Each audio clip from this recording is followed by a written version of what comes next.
Well, hello again. This is Philip Steiger with Project Dog Waffle and PD Howler. In today's training, what I'd like to do is show you some more ways to use the stored information on selection masks. Stored alpha is another way to describe it. Okay, so that's basically what you see here, where you can go and store the alpha. In fact, if you start with nothing, well, the whole selection, the whole mask, the whole area is selected. So everything in the alpha channel is showing as white, which is the maximum value. Now, if you paint, let's say with different colors, that's going into the RGB channels, the red, green, and blue. That's the colored part. So there isn't really anything in the alpha channel different right now. If I go and say get alpha, no surprise, still the same. However, I could go and say, hey, let's go grab this color and interpret that as a grayscale value. So if I do a get buffer, now I do have some lighter and some darker grays. And I can put that back right here into the selection mask. And now you see the marching ants. So essentially, the image that you see in the alpha channel here, and here's actually a stored copy of it, is essentially an 8-bit value. All right, so what do we do with that? For instance, first of all, let's go and erase everything and also erase or clear the alpha channel. All right, so let's say I'm using a different brush. Let's say I'm using the default or the simple brush, which doesn't have any anti-aliasing along the edges, so it's all or nothing. Very crude, very crude. But I'm going to go and draw something with that. Let's say, for instance, a quick word of hello, or a very short abbreviation for it. Hi. And I'll copy that by getting the buffer into this stored instance. And now I'm going to replace it into the alpha channel. So I do see, let me see if I can zoom in here with Control Shift down and right button. Yeah, you see a little bit of an animation going on there. That's the alpha channel. In fact, if I clear the colors, the alpha channel is still there. Now, what I'd like to do is make sort of a border around it. All right, so one way you do this is you can go to the selection menu and essentially grow the alpha. Okay, when you grow the alpha, you can say, well, how many pixels? And that's pixels away from it. So it's going up, it's going to this side, it's going to the inside, it's going to the outside. The eye here goes to the outside and to the inside. So don't overshoot it too far here. Let's say about 3 or 4 pixels should be fairly safe. And actually that went the other way. Well, because it's going from the white part into the black part. The selected part grows into the parts that haven't been selected yet. So let's go and undo that. And in fact, I can work from here to invert it, clicking here. Now the selection is on the inside of the letters. Replace. Don't really see a whole lot of difference here, but it is now indeed on the inside. So, and you can verify that by virtue of, where can you paint. You can see I can only paint on the inside of that. All right, U for undo. And now I'm going to grow this alpha channel, and I'm going to grow it by about 3 or 4 pixels. Now that's bigger. So I'm going to store this one also in a separate location. So a different instance, store alpha, and now I have 2 copies. Now the cool thing is that I can use this image that's stored and subtract it from this pixel image. All right, and that's how it's done. What you do is you load this into the main alpha channel. It's already there actually, but if it wasn't, like say if you erase this, right, now you can go replace this one, and then instead of doing this which replaces it, right, instead of doing that, if we stay with this bigger one, we can go here and subtract this one. Click that, and now we have subtracted the thin one from the fat one. And we now have essentially an area which is bordered, which is filled. And we can go and colorize that as well, but you see that it's just the outer border is selected. Get a clear idea on that, store that one too. Store alpha, there it is. So now you can see the result from the fat lines minus the thin lines. You end up carving out a hole on the inside of the fat line. Alright, so this is a trick that you can use to create some interesting text, all sorts of lettering, and let's go and export that. So first of all, I'm going to clear the selection, then I'm going to erase, and now I'm going to use actually the text tool for the next string of characters. Alright, so let's say I want to type in here hello. Right, and I want to make the letters really large. So something like 48, black or italic. I don't know what font to use here. Oh, this one looks kind of cute. Yeah, but it's not big. Let's go with something that can go really large. 72. There you go. Do I see anything better than that? Oh, this is cute. Alright, let's go with that. And this is of course a very large font now. Alright, there we go. And what I'll do is I will draw that, but I'm not going to draw it straight into the color buffer, which I could do. I could right here click on apply to text. Now it's going to draw it in whatever my current primary color is. That said, I can go pick that up into the alpha channel in a couple of different ways. First of all, I can copy that into the swap buffer. That's one way to do it. And there it is, copy to swap. And then once it's in the swap buffer, I can copy the swap to the alpha. Right here. Copy swap buffer to alpha. So now we have sort of the marching ants on that selection.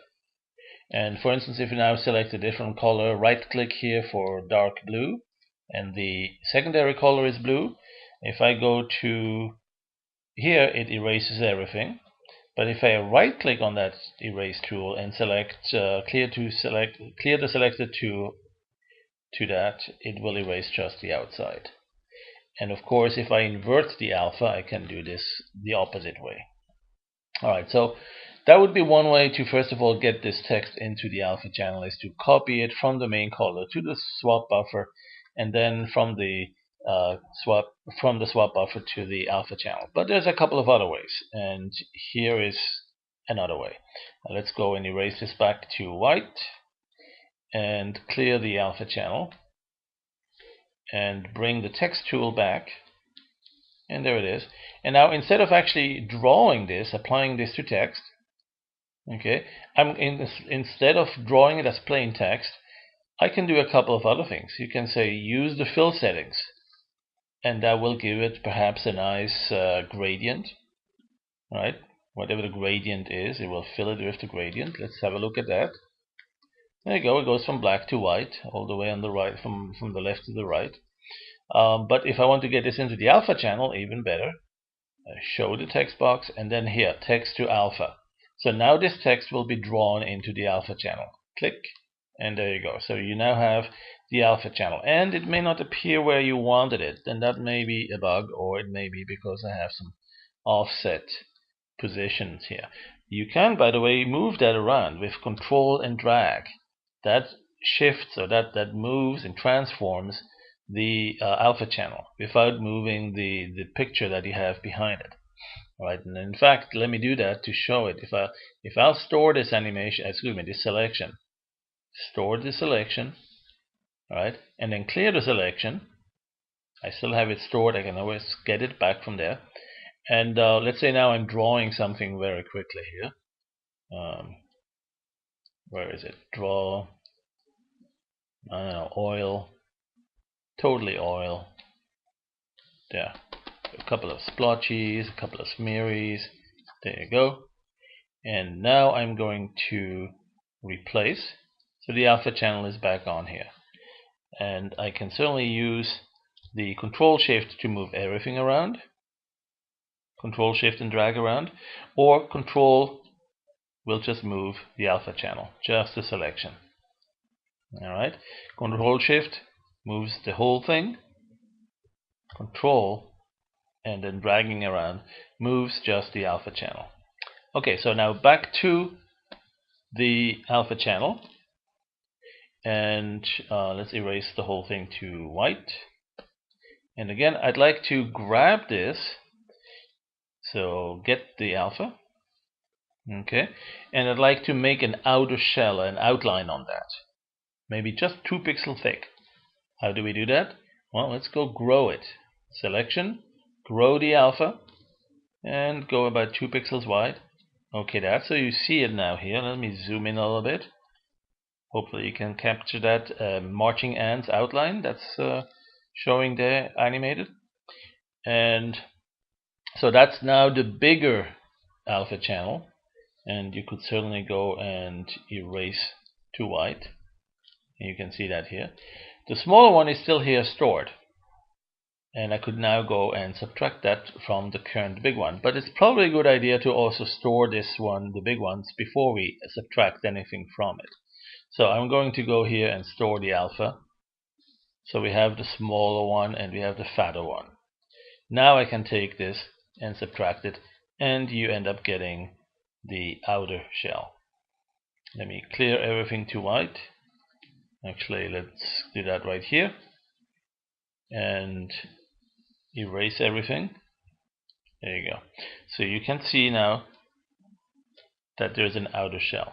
Now what you do with that is really up to you. I mean, you can go and paint there, you can go and use the fill with the gradient tool. There's all sorts of things you may want to do with that. Like for instance, if you use these balloons that are multicolored, they're going to fill in there.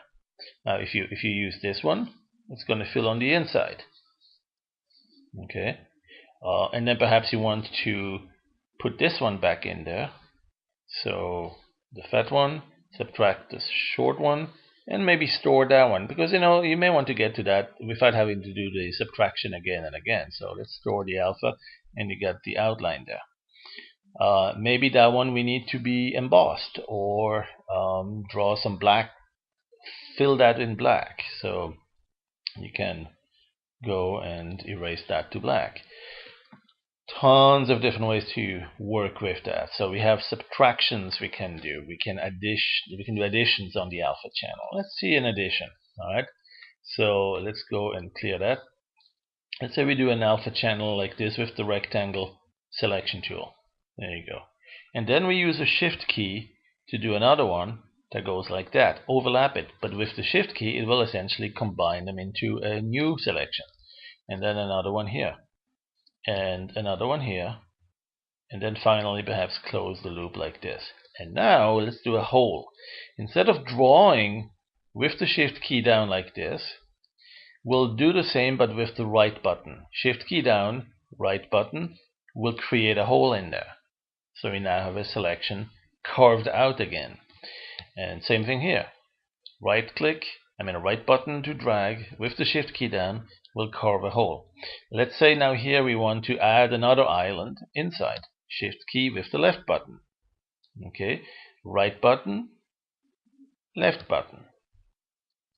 It gets a bit confusing, but essentially we have a sequence of parts that are selected and parts that are not, and then parts that are selected inside and parts that are not. And so you have a couple of islands and lakes and islands and lakes. You can certainly store that as a selection, store alpha, and there it is. Alright, so again you can go and paint in there, and you can see where the selection is. This is always a good one to also do some special effects on. Let's say effect of drop shadow or embossing. That adds a nice little 3D component to it. And well, that's about it for right now. You can see how easy it is to work with different selections and make all sorts of combinations from different letters and different text strings. And I hope this will get you started creating some beautiful titles and whatever you want to do with it. Alright, enjoy. See you soon on another Daily Dose.